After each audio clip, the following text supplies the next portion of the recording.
Assalamualaikum warahmatullahi wabarakatuh.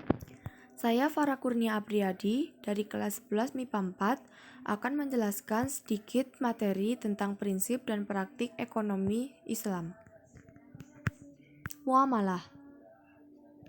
Muamalah dalam Kamus Bahasa Indonesia artinya hal-hal yang termasuk urusan kemasyarakatan.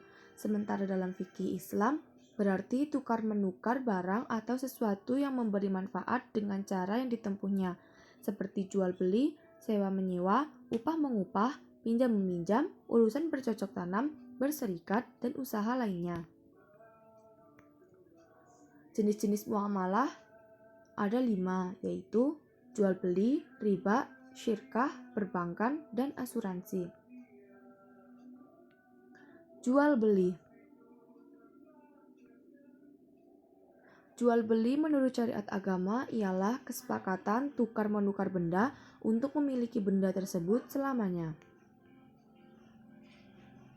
Syarat-syarat jual beli yang pertama yaitu penjual dan pembelinya haruslah balik, berakal sehat, dan atas kehendaknya sendiri. 2.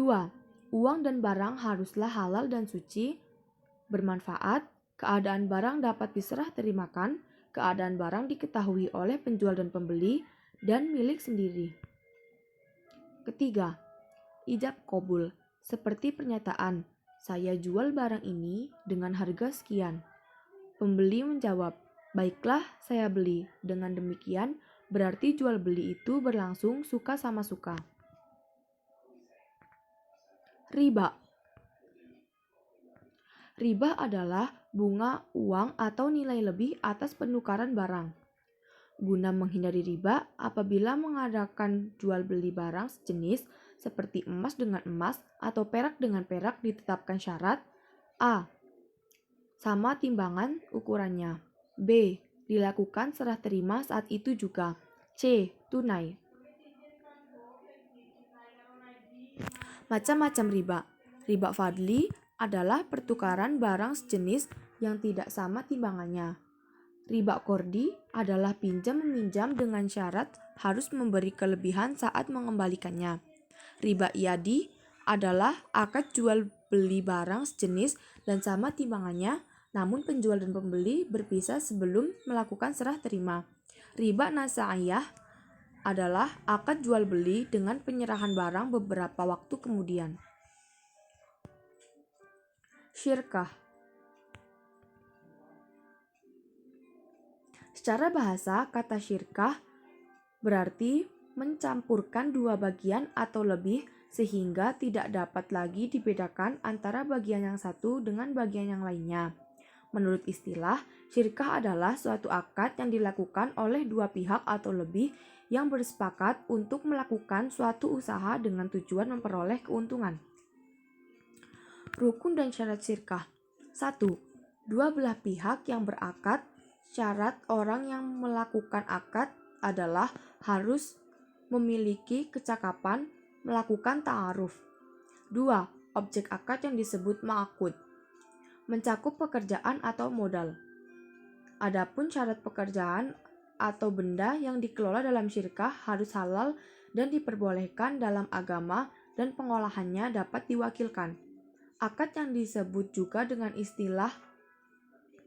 Adapun syarat sah akad harus berupa ta'aruf, yaitu adanya aktivitas pengelolaan. Macam-macam syirkah. Syirkah inan adalah syirkah antara dua pihak atau lebih yang masing-masing memberi kontribusi kerja dan modal. Syirkah ini hukumnya boleh berdasarkan dalil sunnah dan ijma' sahabat. 2. Syirkah abdan adalah syirkah antara dua pihak atau lebih yang masing-masing hanya memberikan kontribusi kerja tanpa kontribusi modal. 3. Syirkah wujuh adalah kerjasama karena didasarkan pada kedudukan, ketokohan, atau keahlian seseorang di tengah masyarakat. 4. Syirkah muwafadah adalah syirkah antara dua pihak atau lebih yang menggabungkan semua jenis syirkah di atas. Mudabarah adalah akad kerjasama usaha antar dua pihak. Pihak pertama menyediakan semua modal dan pihak lainnya menjadi pengelola atau pengusaha. Musaqah, muzaroah, dan mukharabah. Musaqah adalah kerjasama antara pemilik kebun dan petani.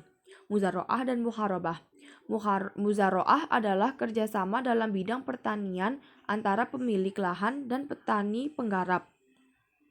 Sementara muharabah ialah kerjasama dalam bidang pertanian antara pemilik lahan dan petani penggarap.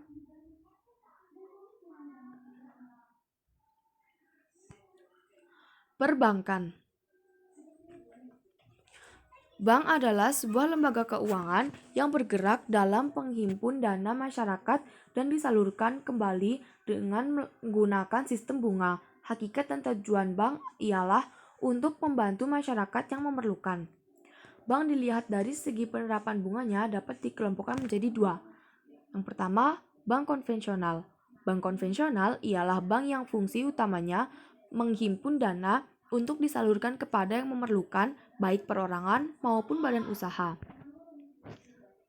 Yang kedua, bank Islam atau bank syariah. Bank Islam atau bank syariah ialah bank yang menjalankan operasinya menurut syariat Islam. Bank syariah menggunakan beberapa cara yang bersih dari riba, misalnya seperti berikut. Yang pertama, mudharabah, yaitu kerjasama antara pemilik modal dan pelaku usaha dengan perjanjian bagi hasil dan sama-sama menanggung kerugian dengan persentase sesuai perjanjian. Yang kedua, musyarakah, yakni kerjasama antar pihak bank dan pengusaha di mana masing-masing pihak sama-sama memiliki saham. Yang ketiga, wadiah, yakni jasa penitipan uang, barang, deposito, maupun surat berharga. Yang keempat, qardul hasan, yakni pembiayaan lunak yang diberikan kepada nasabah yang baik dalam keadaan darurat. Yang kelima, murabahah, yaitu suatu istilah dalam fikih Islam yang menggambarkan suatu jenis penjualan di mana penjual sepakat dengan pembeli untuk menyediakan suatu produk dengan ditambah jumlah keuntungan tertentu di atas biaya produksi. Di sini, penjual mengungkapkan biaya sesungguhnya yang dikeluarkan dan berapa keuntungan yang hendak diambilnya. Asuransi. Prinsip-prinsip asuransi. Asuransi berasal dari kata Belanda assurantia, yang artinya pertanggungan. Dalam bahasa Arab dikenal dengan at-tam'in, yang berarti pertanggungan, perlindungan, keamanan, ketenangan, atau bebas dari perasaan takut. Si penanggung disebut mu'amin dan tertanggung disebut musta'min. Dalam Islam, asuransi merupakan bagian dari muamalah. Dasar hukum asuransi menurut fikih Islam adalah boleh dengan suatu ketentuan produk asuransi tersebut harus sesuai dengan ketentuan hukum Islam. Pada umumnya, para ulama berpendapat asuransi yang berdasarkan syariah diperbolehkan dan asuransi konvensional haram hukumnya. Asuransi dalam ajaran Islam merupakan salah satu upaya seorang muslim yang didasarkan nilai tauhid. Setiap manusia menyadari bahwa sesungguhnya jiwa tidak memiliki daya apapun ketika menerima musibah dari Allah Subhanahu wa taala, baik berupa kematian, kecelakaan, bencana alam maupun takdir buruk yang lain. Untuk menghadapi berbagai musibah tersebut, ada beberapa cara untuk menghadapinya. Pertama, menanggungnya sendiri. Kedua, mengalihkan risiko ke pihak lain. Dan ketiga, pengolahannya bersama-sama. Dalam ajaran Islam, musibah bukanlah permasalahan individual, melainkan masalah kelompok maupun musibah ini menimpa individu tertentu. Apalagi jika musibah itu mengenai masyarakat luas seperti gempa bumi atau banjir. Berdasarkan ajaran inilah, tujuan asuransi sangat sesuai dengan semangat ajaran tersebut. 2. Perbedaan asuransi syariah dan asuransi konvensional.